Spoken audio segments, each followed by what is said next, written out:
Olá, meus amigos e irmãos. Vamos ficar juntos 15 minutos com Jesus e vamos continuar estudando o livro de Tiago, a epístola do apóstolo Tiago, que nós já começamos e estamos agora falando sobre as características de uma verdadeira religião. Vamos dar continuidade a esse estudo. Convido você para entrar em espírito de oração comigo. Senhor, meu Deus e meu Pai, nesse momento entramos na Tua presença, pedindo perdão pelos nossos pecados, Senhor, ajudando-nos também a perdoar a todos os que têm nos ofendido. E agora, meu Deus, ouve-nos, Senhor, neste dia.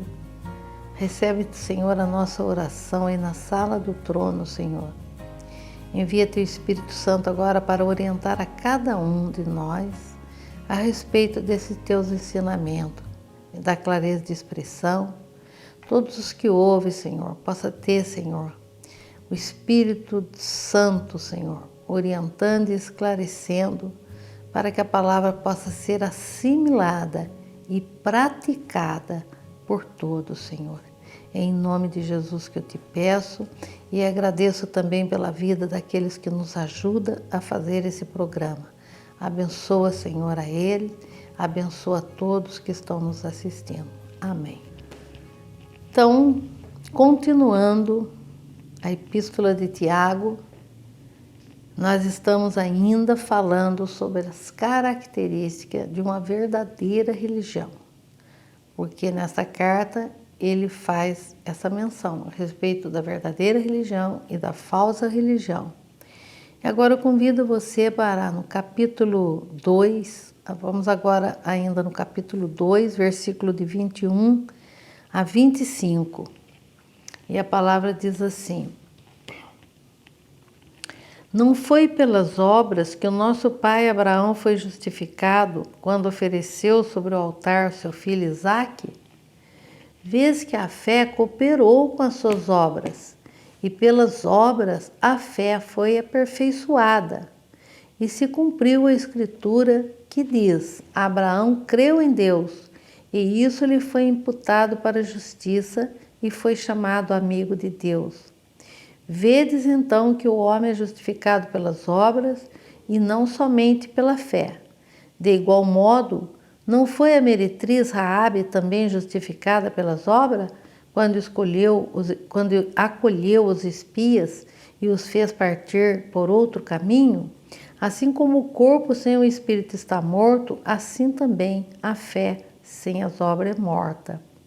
Então veja que o aspecto dessa carta que criou uma polêmica com relação aos escritos de Paulo está fundamentado também aí nesse versículo 24. Vedes então que o homem é justificado pelas obras e não somente pela fé.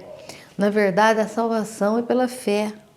E Paulo se referia exatamente a isso, uma fé que salva.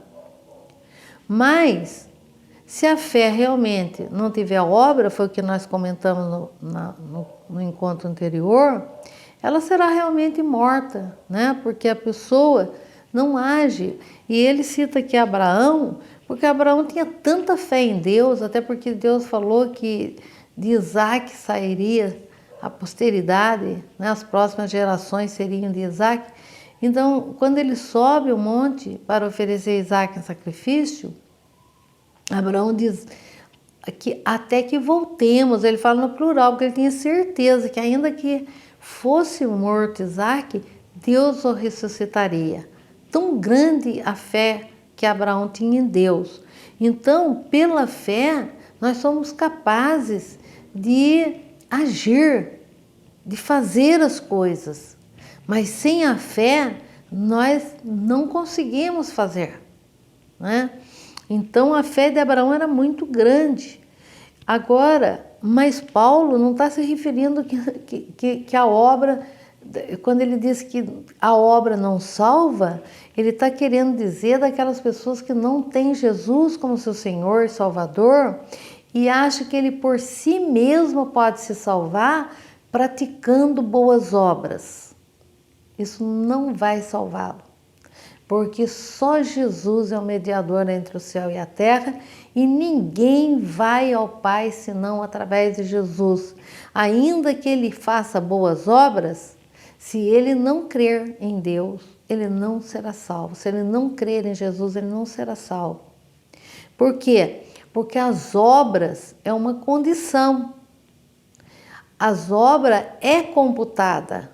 É computada. Deus está vendo as nossas obras, está nos julgando pelas obras. Mas, sem a fé, é impossível agradar a Deus. Né?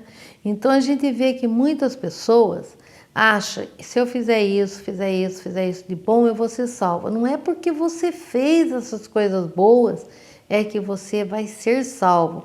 Você vai ser salvo porque você tem Jesus como seu Senhor e Salvador. E é pela fé que você tem em Deus, é que você vai praticar as boas obras.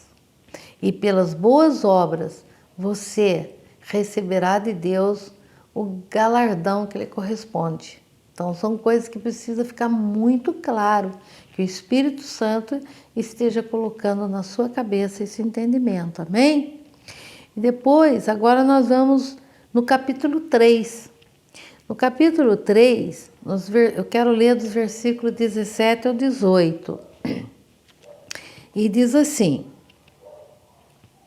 Mas a sabedoria que vem do alto é primeiramente pura, depois pacífica, moderada, tratável, cheia de misericórdia e de bons frutos, sem parcialidade e sem hipocrisia.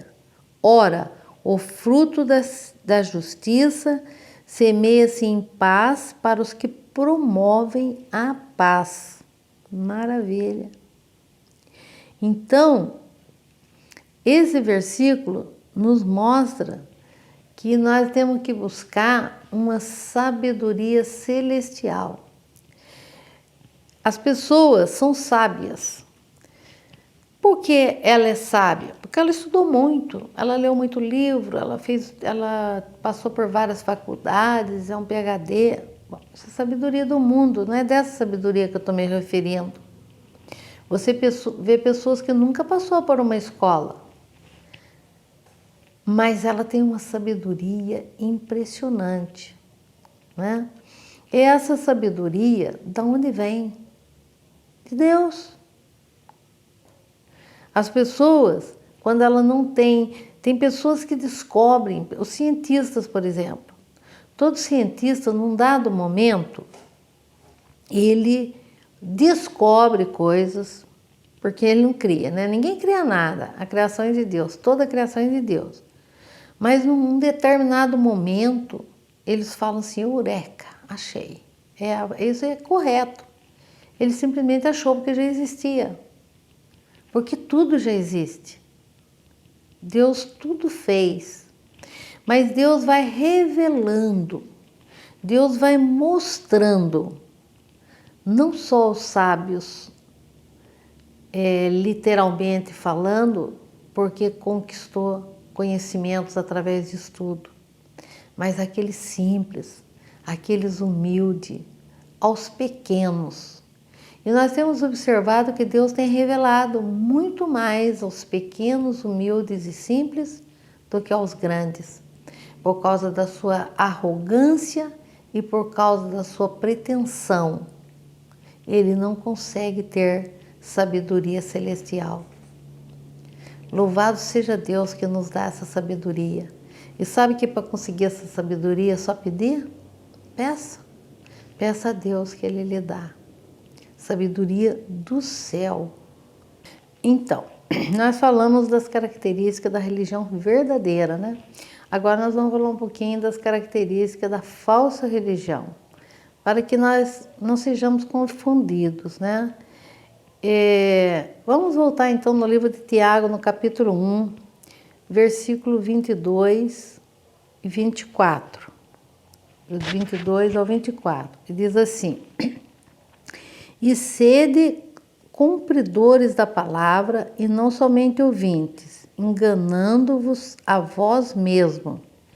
Se alguém é ouvinte da palavra e não cumpridor, é semelhante ao homem que contempla no espelho o seu rosto natural. E depois de se contemplar a si mesmo, vai-se e logo se esquece de como era. Então, o que acontece? As pessoas não retêm. As pessoas, por que ela não consegue reter? Você sabe que todos nós podemos ouvir alguma coisa e reter aquilo que nós ouvimos. Mas tem pessoas que não conseguem reter. Se você falar para ela, você pode repetir o que você ouviu? Ela vai dizer, eu não consigo, né? Mas você entendeu? Acho que entendi. Então, explique. Não consigo explicar. Ela não é menos inteligente nem mais inteligente que a outra para que ela fale que ela não consegue explicar e que ela não sabe, que ela ouviu com atenção. Na verdade, ela ouviu com indiferença. Ela não tinha interesse. Ela estava indiferente àquilo que a pessoa falava. É muito comum, né? A gente tá falando com uma pessoa e de repente a pessoa começa a ficar indiferente àquilo que você está falando e a sua mente começa a vagar. E quando você faz o feedback, né? Então, tá certo isso? O quê? Como? O que você estava falando? Aí você percebe que ela estava totalmente desatenta. Ela não prestou atenção em nada que você falou. Então, ela já esqueceu. Então, ouvir a palavra de Deus com indiferença significa que não adiantou nada. Amém?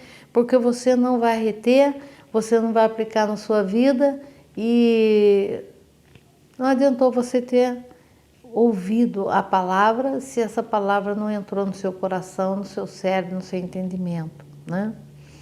Então ele fala, sede cumpridores da palavra e não somente ouvintes. Quando nós cumprimos a palavra, isso mostra que nós realmente não fomos indiferentes a ela, mas que nós estivemos atenta o tempo todo àquele ensinamento. Então, se vamos agora ao capítulo 1, versículo 26, diz assim, se alguém cuida ser religioso, mas não refreia a sua língua, antes engana o seu coração, e a sua religião é totalmente vã. Interessante, né, como a nossa língua, a nossa fala vai influenciar, ou seja, ela vai identificar os nossos sentimentos, né? Então, se as pessoas escutam a palavra, mas não praticam, então ela não foi realmente atenta àquilo que ela ouviu. E agora ela diz assim, se alguém cuida ser religioso e não refreia a sua língua, antes engana o seu coração e a sua religião é vã. O coração, a mente, a língua, é muito falado aqui, né? Porque está intimamente ligado. Aquilo que está no nosso coração, aquilo que nós estamos pensando, aquilo que nós falamos, revela realmente a nossa verdadeira religião. Então, se nós não temos domínio da nossa língua, se nós falamos coisas que não devemos falar, nós estamos vendo que a nossa religião é vã, que ela não está servindo para nada. Então, meus queridos, nós estamos agora falando da falsa religião, mas não vamos ter tempo de falar de todas as suas características, estaremos falando no nosso próximo encontro, amém? Eu quero orar agora para que Deus nos ajude a aprender mais, assimilar mais a palavra de Deus e que ela venha diretamente influenciar nosso comportamento e que nós possamos dominar a nossa língua, o nosso pensamento e o nosso coração. Senhor, meu Deus e meu Pai, nos ajuda, Senhor, a ter o perfeito entendimento da Tua palavra e aplicá-la em nossas vidas, Senhor. Nós temos que aplicar a Tua palavra de uma forma que possa ser visível através do nosso comportamento, do nosso falar, do nosso agir, Senhor. Abençoa agora, Senhor, a mim e também a cada um que nos assiste, para que tenhamos, Senhor, uma mudança necessária em tudo aquilo que fazemos e em tudo aquilo que falamos e como fazemos e como falamos.